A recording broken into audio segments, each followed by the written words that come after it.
Good evening, everyone. Here's the first session of Spin Up with GCP series, Introduction to Google Cloud Platform, organized by SLIIT FOSS in collaborate with GDG Sri Lanka. To continue today's session, we have Mr. Tharaka Devinda, who is lead engineer, product development, Dialog Axiata, and community manager and GDG Sri Lanka. So, Mr. Tharaka, I warmly invite you to continue today's session.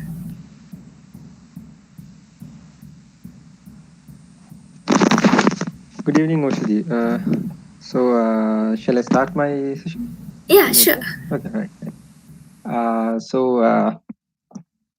To start with it, I'll give you a brief intro on what kind of services we have on GCP's computing and storage facilities. So I think because you guys are familiar with what a cloud technology is and what it means, what a cloud means, and what kind of services they are there. So I thought of not going there. So I thought of introducing all the primary services of Google Cloud. So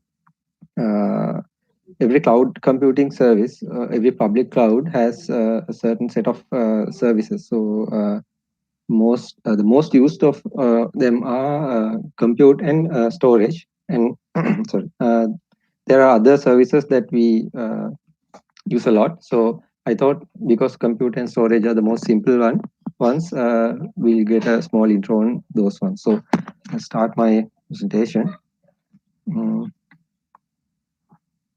Okay.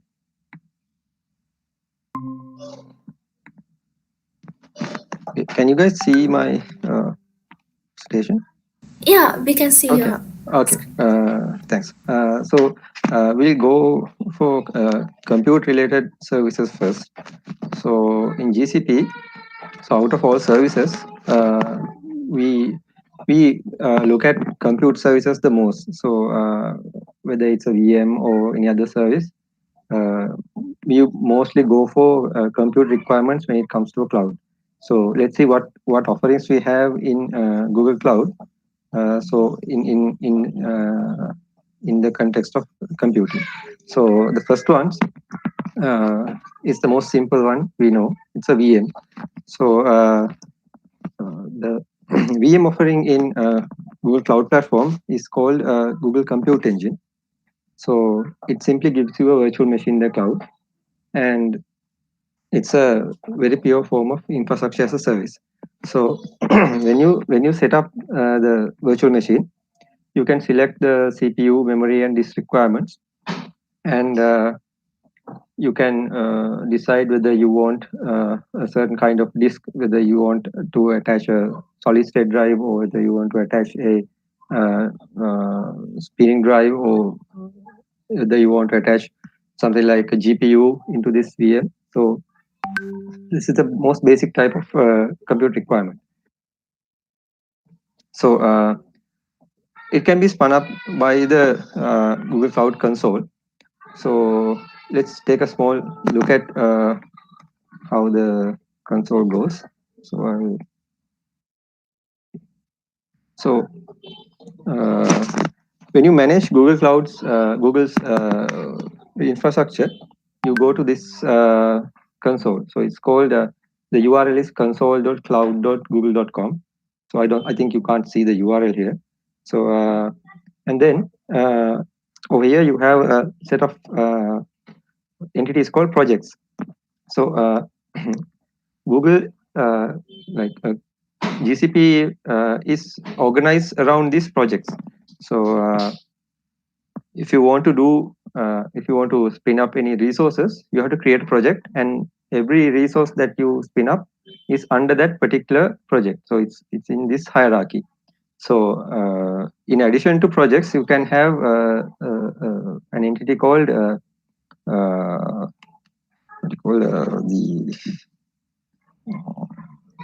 forgot the name. So it's called enterprises. So you can organizations. You can put these projects under some organization. So So because I don't have an organization here, all my projects go under this one default organization. So if you work for a certain type of company that requires this type of requirement, you can do that. Say if you have different companies within your company, you can put your projects into these organizations, and these projects can be can hold different kind of resources. So this is how GCP is organized along. If you take AWS, I think there's a different methodology. So they don't have this kind of hierarchical structure. Uh, they have their regions, and then they have their services. So it's most of the time flat. But in GCP we have this project structure. So when you select a project, you get this navigation menu. You can select most of the services from this panel. So under compute engine, you can go for VM instances. So under here you can see uh,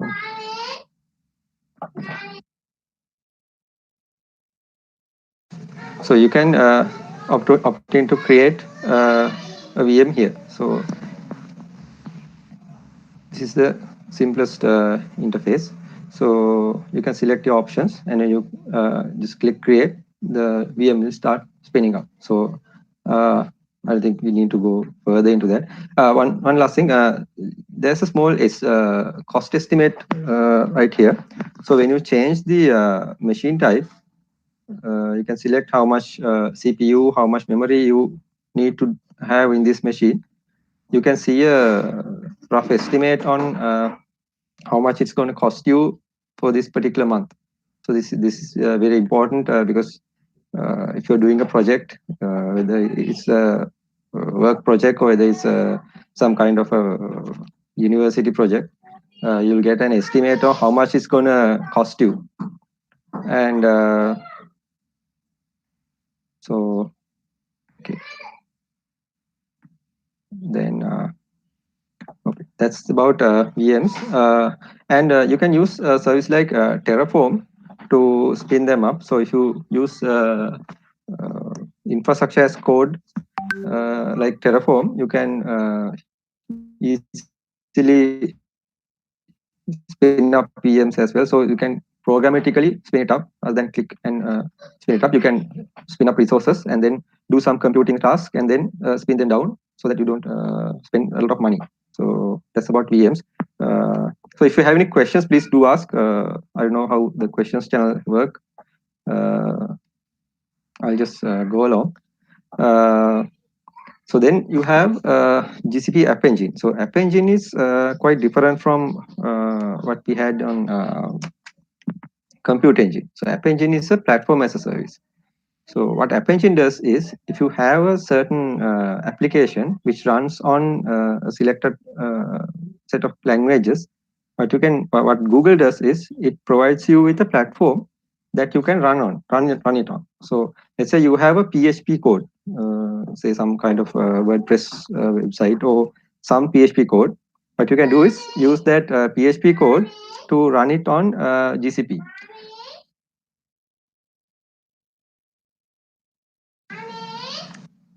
So what you can do is you can upload this PHP code to the Google App Engine and ask Google to run it. So the difference here is in a virtual machine, you saw that it's going to cost you hourly. So we saw that our estimates are hourly.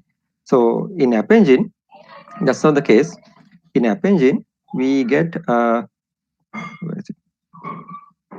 Okay. In App Engine, we get billed for the time that we actually run. So because I don't have any applications, I can't. I think I have a small. So if we are actually processing requests, we get billed. If you are not processing requests, we don't get billed. So in App Engine, you actually have one instance running, but that's actually not billable in this particular scenario, because they have they have a free tier of billing, so you can utilize that tier to run your application without getting billed. So if you get a lot of requests, what App Engine will do is it will spin up more resources and start serving your requests. So let's see whether this is working. Nice. So we just have a, so if you go to this particular URL, we have a small hello world application. I don't know this, I think it's Python or something. So what Google does is it spins up more and more resources once your requests start coming. So this particular resource is very good for spiky loads. So if you have a service that has a when you serve your request, it has a spike on a certain time. Say your service is serving mostly in the evenings, and during the evenings your service gets a very large load, but during the other times it's not getting much of a load. So if you were using virtual machines, what you would do is you will have to spin up a very large virtual machine and start serving those requests, but that will cost you for the time that there are no requests. But in App Engine, what you can do is it automatically scales down to one instance, and then when load comes, it will start spinning up into 10, 20 or 30, whatever number of instances that is required to serve the request. So you can scale uh, along with your load. Uh, then we have Google Kubernetes Engine.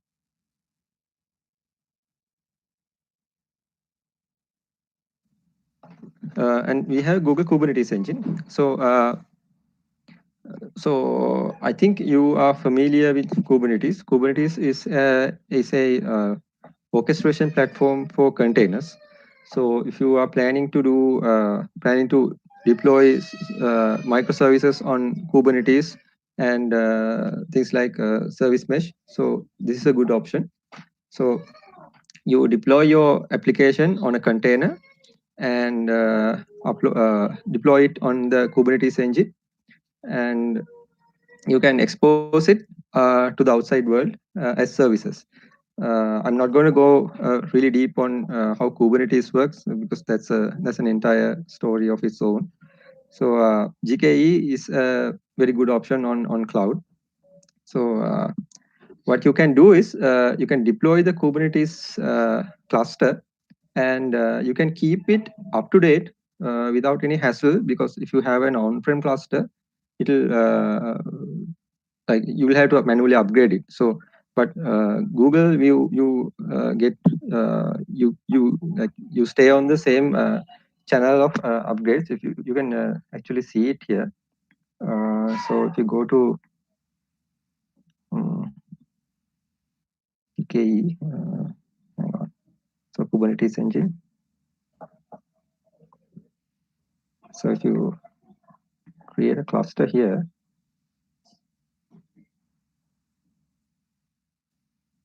okay. So here you see the release channel. So this will keep you in a particular channel of versions that's actually being rolled out by Google. So if you are in the stable channel, your cluster will always have the stable Kubernetes version installed. So if you are in the regular channel, that version will be installed. If you are on the rapid channel, you will get the latest cutting edge updates, but there's a risk of encountering several like unseen bugs. So that's your choice. So then let's move into GKE, and then you have Cloud Run. So Cloud Run is a managed container runtime. So what do you mean by manage container runtime is that if you don't want the complexity of Google like Kubernetes engine, so if you don't want to deploy something as complex as Kubernetes, you just want to run an application that's on a container, and that's a self-sufficient application, let's say a certain web service, it's easier to run that single container. So that's what Cloud Run is for. What Google does is take that container and it spins up a service in GCP, and you can serve requests. The good thing about it is, like App Engine, if you get more and more requests into GCR, more and more requests into the Google Cloud Run, the instance will start spinning up again like App Engine. So if you get hundreds and thousands of requests, your instance will start spinning up into multiple instances and start serving without encountering any downtimes or slowness. And this is also pay per use. You only pay for the time that your application is running. So if your application is not running, you don't need to pay for the time that you have actually deployed that application. And the good thing about Cloud Run is it's actually scaled to zero. If there are no requests, Cloud Run scales to zero instances. There are no instances running. The moment there's a request coming in, what Google does is it spins one instance up and then starts serving. So there's a small catch there, because the first request will have a slightly bigger latency than the rest, but after that it will start running. If the load stops again, after some time it will turn the number of instances down to zero, and it will wait until the next request comes. And then cloud functions. Okay. Up to this point, is anybody? I don't know. Poshadi, are we receiving any queries, or shall I continue? Is it fast or is it slow? Yeah, after the session, we can we will have a Q&A session. Okay, fine. I'll go ahead with that. Then there's cloud functions. So cloud functions is very simple. It's a functions as a service in the cloud. So it's a serverless application uh, which can run again like Cloud Run. It will scale to zero, and whenever a request comes, it will spin up and start serving your workload. So the difference between Cloud Functions and Cloud Run is that functions are meant for very small workloads. You don't give a request to a cloud function and start very large type of say you don't query databases, and then don't go ahead and write files, and don't do a lot of work in functions. Functions are meant for like very small workloads. So samples would be when someone uploads a file into a Google Cloud Storage bucket. What you can do is you can say move it to some particular directory depending on its content or its file name. Say you need to run a file upload service for users, and when someone uploads a photo, you want to put it under photos. If someone uploads say a PDF, you want to put it under documents. So you can do that very simply with a cloud function. uh, so that's about the cloud functions. And then with computes, there are other advanced features like VMware Engine and bare metal and GPUs. I won't go there because what we had was very simple intro. And with that, we'll go for, so is there anything I can add to this? Okay.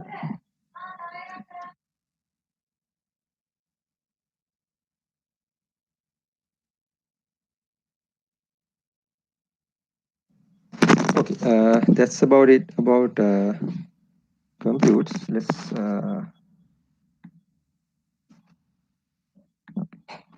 go for storage. So the next service that a lot of people use is Google Cloud's storage service. So storage buckets are very simple things that you just put files in it and you use it for any purpose. So what's there to see in storage? Well, there's quite a few features that we might have overlooked. So let's go with their configurations. So there are three storage types. The one we put files in, we usually put files in, is called cloud storage standard. So it's just a blob storage optimized for latency and availability. And it's usually the default choice.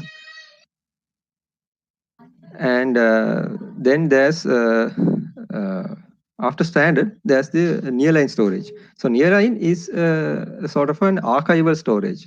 So let's say you have certain files that you might not access for a month, or say you have some accounting logs. So you don't access it every week.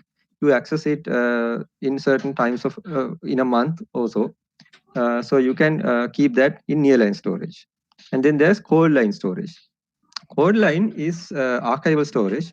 So for storage that you don't access for, let's say, once in a year or so. They could be, say for a bank, they could be account details, account transaction details. So you don't, after you commit those transactions, uh, you don't access it for frequently. You just keep it there. You have an obligation to keep it there for, say, you have to keep it there for 10 or 15 years. What you do is you put it into cold line and you archive it. If there is some kind of discrepancy, there's some kind of complaint, what you do is you have to retrieve it back and then analyze it. So that's the kind of storage code line is. And then the difference between these are in standard, your cost per GB is actually higher than nearline and cold line. So the cost per GB is high. In nearline is lower. Cold line is the lowest. But the catch is, in standard, if you retrieve files, you don't incur that much of a cost. But in nearline and cold line, when you read and write files, you have to pay more than standard. So that's understandable, because in cold line, usually what Google does is they take your files, then they store it in more archival prone storage. So like things like tape drives or some other media that you don't frequently access. So when you want to take that data out, they have to spin up those tape drives or whatever media and then give you that data. So that is costly. So that is why cold line and nearline are costly to read and write, but to keep it, it's not much of a cost. So so this so these are the usual use cases. And then we come to storage placement. So we know the entire cloud platform is broken up into regions, and regions have their own availability zones. So in these regions, you can select which region your cloud storage bucket will be. So how is this important? Let's say if you have a requirement, if your company has an obligation to keep your data within a certain geographical uh, area, this is very important. So in our case, we can't say it's inside our geographical area, because in Sri Lanka we don't have any data centers.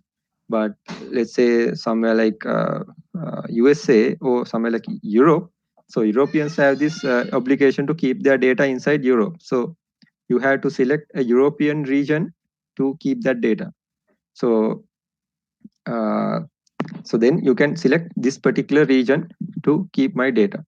and there's a thing called dual region and multi-regional storage. So that what does this mean? So this means your data is replicated in two regions or multiple regions, uh, depending on what regions you select. So that helps you to serve that storage in all those regions. So if your users are scattered around the world, if your storage media is in one region, say your storage is in USA and your clients are in Singapore and Asia, it's not very wise to keep storage in USA. So you can move your storage to Singapore, or you can move your storage to some other country in Asia, so say Japan or somewhere like that, and keep it in a multi-regional bucket, so that users can access them from with a very low latency. And plus, you have the geographical redundancy. If one region, and which is very unlikely, if one region goes down, you can still serve your requests with the other region. So the availability of Google Cloud Storage is, if I remember correctly, is like 9 nines, like 99.9999. So get 9 nines. That is the availability. So it's very highly unlikely that something will go wrong with storage, because storage is a simple service. There are better mechanisms to manage it. So this is about regions. So let's look at three simple things that we can do with storage. Number one is life cycle rules. So I told you about storage class, standard, nearline, and code line. So what we can do is, if we write a certain log file, so let's say in a bank, some customer makes a transaction. I write a log file for that transaction, or my microservice creates a log file, and I want that log file to be available for about a week in my standard storage. And after a week, there's very little possibility that someone would come and say, "Hey, I missed my transaction. Something wrong happened." If something wrong happened, people usually come and tell you in the next day, or within 2-3 days. People come and say, "Hey, my transaction has not been done, or my money has not been transferred." So during that time, we need to keep that log file in standard storage. So after that, we need to move that log file into say nearline storage. And then after about a month or 2 months, or say 3 months, we need to move it into code line storage, so that it can stay archived for about 10-15 years. And then you can just delete that.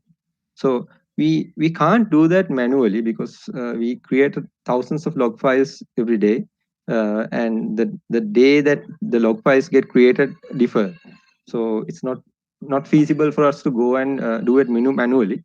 So that's why the life cycle rules are there. So you can automatically tell Google Cloud to change the storage class, and or to delete that object, depending on certain parameters. So these parameters are age, the date it was created, or number of versions it had, things like that. So I hope I can show it to you. Give me a second.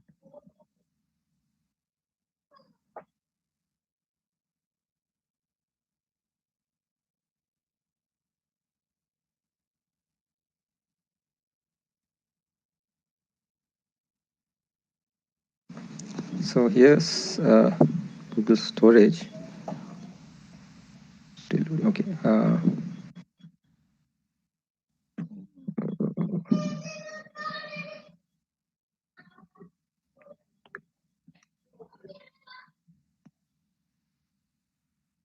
Let's say this. Okay. in this particular bucket, what we can do is we can so life cycles here. So you can go to rules and add a rule, and I can say set storage class to nearline or core line or to archive. So or to delete the object. So let's say we go to nearline, and depending on the age of the file, say I can say like nearline, let's say 90 days, and then create it. It will just create a lifecycle rule saying set to nearline when it's 90 plus days since the object was updated. So this is simple lifecycle rule that we can use to move it into uh, nearline. So and then the next thing is retention policy. So a retention policy, when you create a retention policy, you say it's not possible to delete this particular object before this number of days. So if your say your log files or something is critical, say you have to keep your files for say like the bank example we took, if you want to keep it for 10 years, you can say yes, we have retention policy of 10 years, don't let anyone delete it before that particular date. So when you have a retention policy, the lifecycle rules can't override that retention policy. Let's say the lifecycle rule, if you create a lifecycle rule that would delete that particular file after 90 days, if you have a retention policy saying keep it for 1 year, the lifecycle rule would be just overruled. Retention policy would take ground, and it would not let anyone delete it. And then feature 2 is content delivery.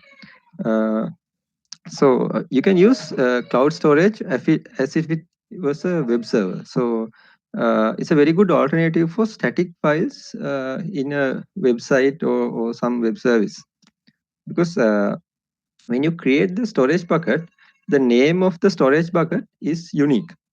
So that makes it makes the URL, the URI of the particular file unique across unique globally. So you can set the permissions of that particular file to public, and let people access that file uh, as if it was served in a web server. So you can use this to say serve images, video files, things like that. So you don't need to put it into your web server or any other small service that you're managing. You can keep the files in Google Cloud and uh, deliver content from cloud storage. So I think that's a cool, handy feature if you're running something that has heavy file sizes. And then we have connectors. So if you're programming with cloud, say cloud storage, if your application uses cloud storage, you can very easily connect to storage using the many connectors that's available. And it's not very complex as well. So if you say Java, just add this particular dependency. This version might be a little bit old. You just have to add this dependency, and you have GCP's driver available to you. And then I found this way. This is Python, so you just do a pip install, and this code snippet is from the documentation site. So you can see it's very simple to get a client and create and delete storage buckets. So that's about it for storage buckets. I think we came really quite fast. So if you have any questions, I'll take them now. I think I covered most of the simple stuff. Um,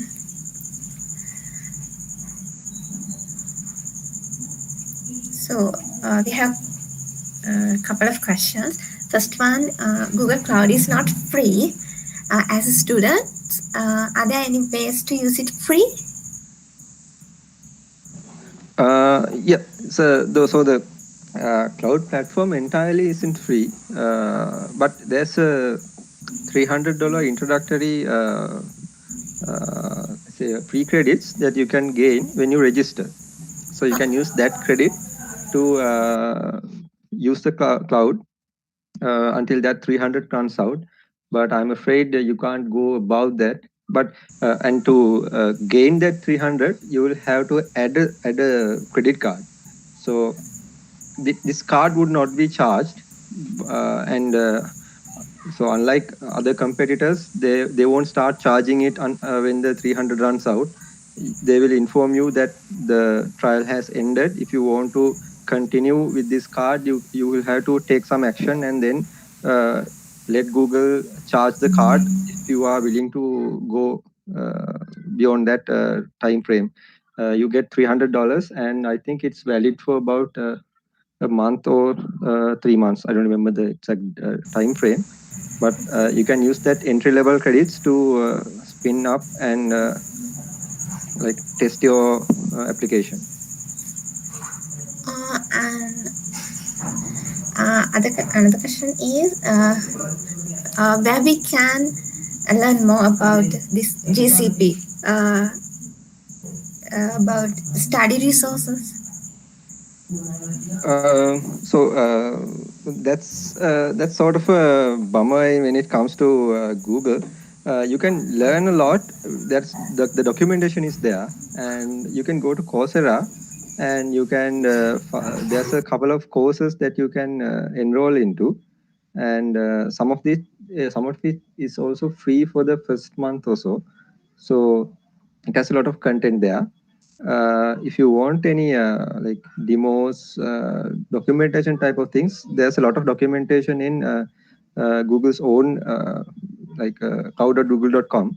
So, but the thing is, it's very hard for someone to go and ask a Google, like take support from a person. It's not that easy to gain from Google, but the content is there out there.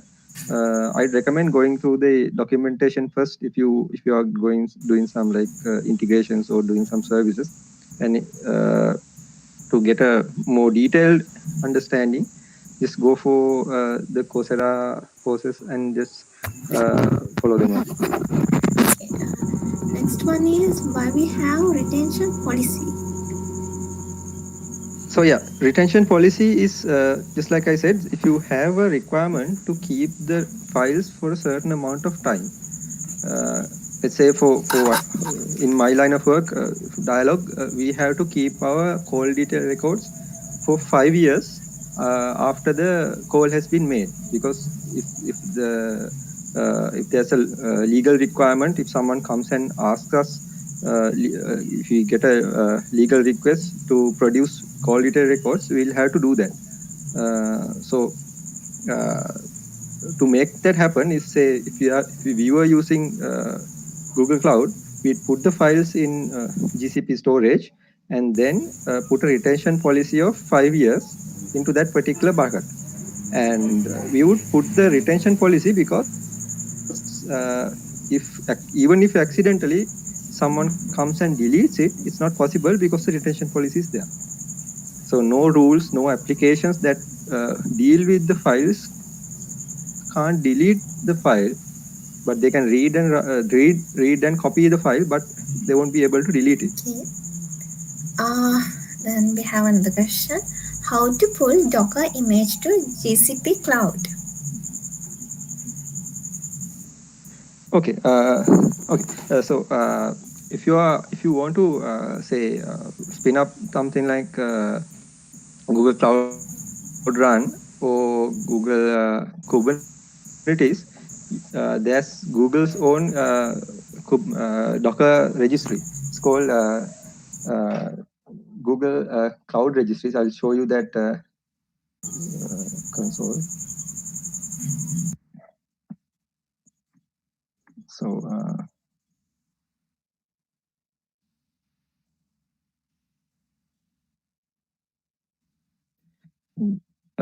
go here. So you can use this as if it was the Docker registry.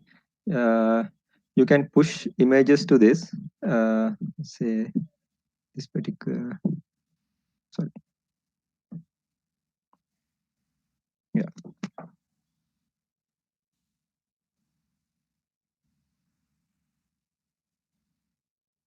So this is the what you call the repository name. So you can push your images into Google's own container registry and use it from there. So in so if you're using Cloud Run, you will have to use Google's own container registry. So you'll have to push it into GCR and then pull it from there, because in Cloud Run they only accept from GCR.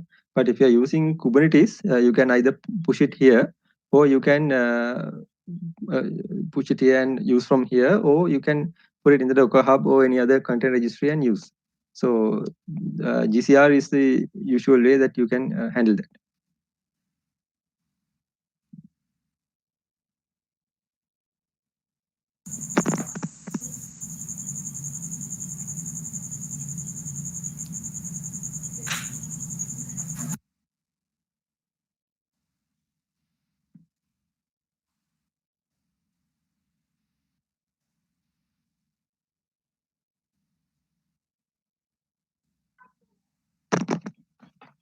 So anything else?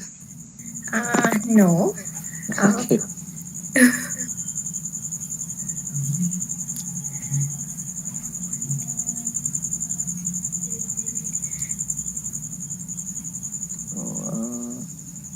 think I can add. So can we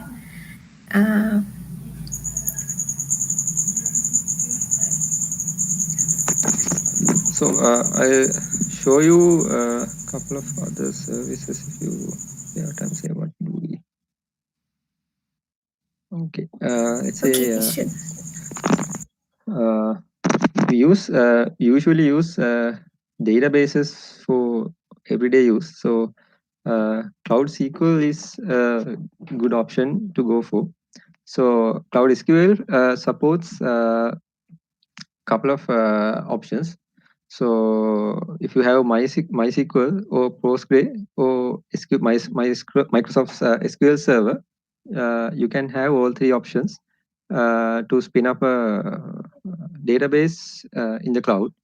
So let's say if you spin up a MySQL service, you can use this to spin up a database. All the setting up part and managing the database, all that will be managed by Google. This is a simple software as a service. So let's say let's 1, 2, 3. Let's generate it, and you can place this in any region just like we did in compute instances, and you can select the version that you want to run, and you can select what kind of machine type that this particular database will run on. So you see, this is not actually a pure software as a service.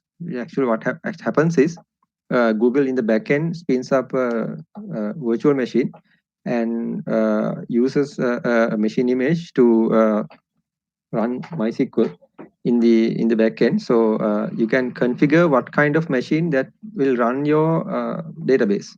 So you can change this to a bigger machine, but like compute engine, it will cost you the more power it has, it will cost you the more cost you more money. So you can select the type of disk that you would need and the capacity of your database, and with how the encryption works, things like that. So, and then you can do automated backups, and you can put it in multiple regions. When you create the database, it will start creating, and just like say compute engine, it'll cost you for the time that it's actually been run. So it depends on how much read and write you do on this particular database and how much storage it has. So that's a very simple database option. And you can go for something like let's say if you are doing analytics related stuff, there's a couple of options for you to go into. uh, so big data has stuff like Dataproc. Dataproc is Hadoop on the cloud, and Dataflow you can process do stream processing. And I'm not a very much expert on stream processing and Hadoop, but I have actually used BigQuery. So BigQuery is also a very good option. BigQuery is a data warehouse. If you have a large amount of data that you want to crunch, uh, you can have BigQuery to crunch it for you, because it's also a scaling up and down type of service. So if you have a lot of data, I'm sorry, I can't show you the exact data. So if you have a lot of data and if you want to like process them, BigQuery is a very good option. But it's not for data that comes in and out. So you can't write data daily into it, and you can actually do that, but it's not served for that purpose. If you have a very large warehouse of data, you want to do like data mining or do analytics on top of it, BigQuery is a very good service. So it's very fast. uh, it has a generous free tier as well. I think for the first terabyte in a month is free, but you will get charged when you go above that. Uh, so BigQuery is a good service for things like that. You can actually do machine learning kind of workloads on BigQuery as well. I won't go there, but I think there was a separate recorded session on one of our channels by someone from Google Cloud, which actually did keyword related ML using BigQuery. So check it out if you have that kind of requirement. So any more? We have about 10 minutes.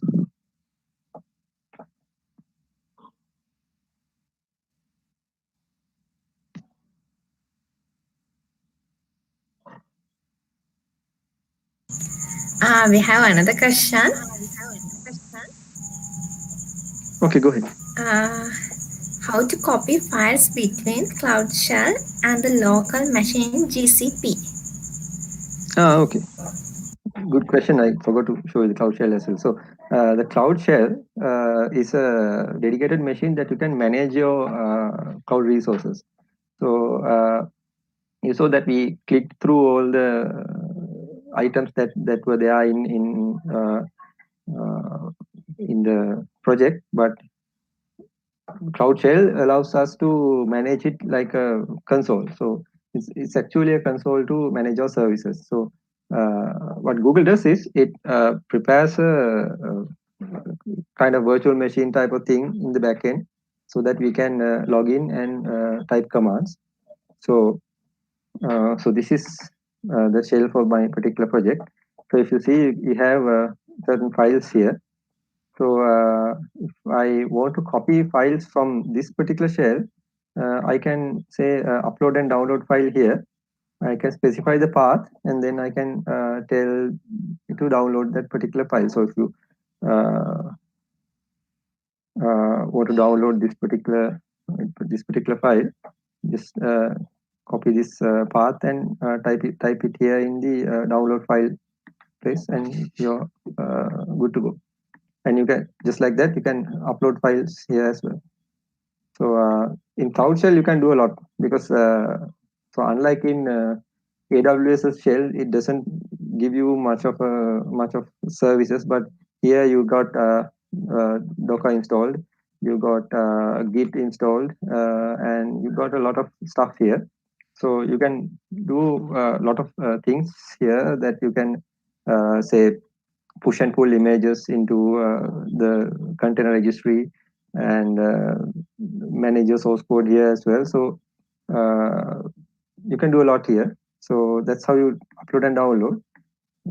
So check it out. I actually forgot to show you this cool feature. So it's one of the good features in Google Cloud.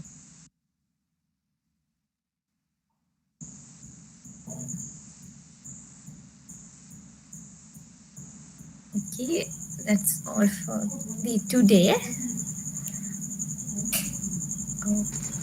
Okay. So I didn't go much deeper into any of the services because it was supposed to be a small intro. Yeah. I think we better go like dig deeper into like something like run or Kubernetes or things like that later in our series if we have time. Yeah, this is the series and this is the first one. Okay, Varsha. So thank you very much, Mr. Tharaka, for your amazing session and your valuable time. I hope everyone got to know something new.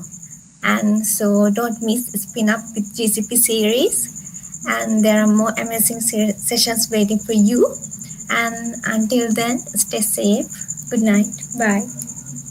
Good night. Thank you very much for inviting me. Have a good night. Yeah, you're welcome.